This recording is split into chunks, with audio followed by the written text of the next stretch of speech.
Welcome to Ms. Tarrant's virtual classroom. This unit is called Writing Arguments, and it focuses on the essential components of arguments and persuasive techniques that authors and companies used in order to manipulate their arguments. As my students arrive at the site, they can quickly access my teacher information page so that they can virtually meet their teacher before getting into coursework. I also provided information about myself that I would normally tell my students on the first day of school so that they could be acquainted with our developing class community and with me as their teacher. I also include my contact information so that questions could be answered right away so that students feel comfortable using the online course. One of the most important pages on the site, the general information page, gives students information, all that information that they need to be successful in the course. To start, students can visit the syllabus in order to learn about all of the requirements of the course. When students click on the syllabus, they're brought to a Microsoft Word document where they learn about those requirements, the standards and essential questions, and the course schedule, and they can see detailed lessons for what we will do each week as they make their way through the course.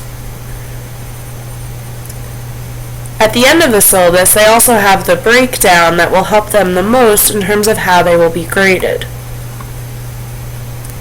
I broke the course down into 4 lessons that each span 1 week and had specific lessons due on each day of the week, so there are folders on the website that match the due dates, knowing that my students would need that sort of organization at the middle school level. The lessons begin by identifying elements of arguments, they move to creating effective evidence-based claims, and they end with focusing on valid sources that support these claims. Students have chances to self-reflect, they have chances to interact with one another daily, and they do this through the variety of assignments and readings throughout the course. The general information page can also bring them to their online textbook, and this is a resource that they will definitely need to reference throughout the course. And the general information page also includes other important materials such as netiquette rules, district policies, and the discussion board, which is where they'll talk to one another weekly. The discussion board is linked on the main general information page, but it's also linked weekly depending on what it is they need to complete. There are 3 different types of discussions in which they can participate. We have a community socialization page, which is where students can give peer-to-peer feedback and talk about issues that they're having, or they can ask questions about things that they need more information on. There's also an introduction discussion board where they're actually using 2 truths and a lie to learn more about one another, and this will help prompt comfort with discussions. And from there, students have 4 discussion posts that coincide with the lessons going on. And these ask students to construct arguments, which is the goal of the course, record podcasts and education videos, and collaborate in order to learn. Other important tabs on the left side of the page include their important vocabulary, which gives them some of the definitions that they might need as they're working through the course. It links them to rubrics, which these I decided to include not just the rubrics, but also where they fit in the course, so that students can specifically find rubrics and match them up by week.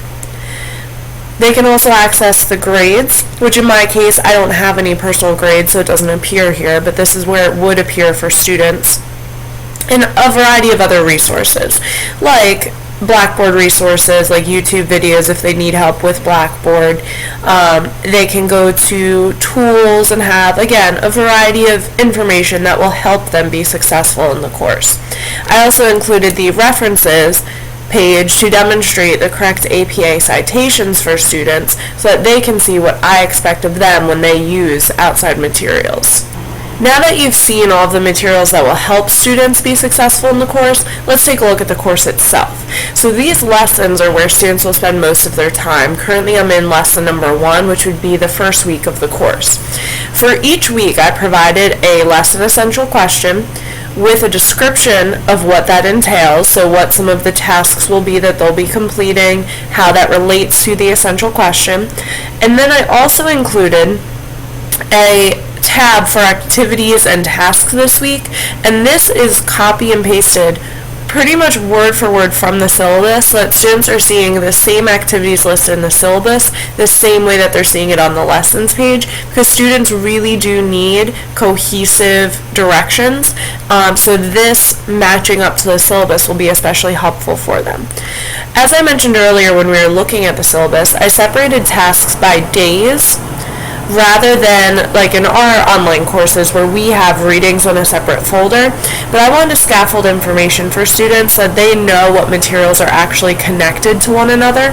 So as an example, if we go into the pre-test materials, they have a video to watch, they have their goal setting task, they get to use Google Forms, they have a pre-test submission through Google Forms, and they are able to access all of this knowing it is due on Monday. As they go back into other portions of the week, things that are due on Tuesday, they have discussion boards, and this links them back to that discussion board. They have readings to do, some of which I typed up myself, others of which are for other places online. They go back to the online textbook fairly frequently. They also have screencasts and other media that I've created, like the advertisements PowerPoint, which I turned into a screencast. And they have places to submit their assignments, things that are also linked on the page. One thing I want to draw your attention to is the fact that every single lesson is formatted the same way, with the essential question, the description, the activities and tasks, and everything being broken down into different folders.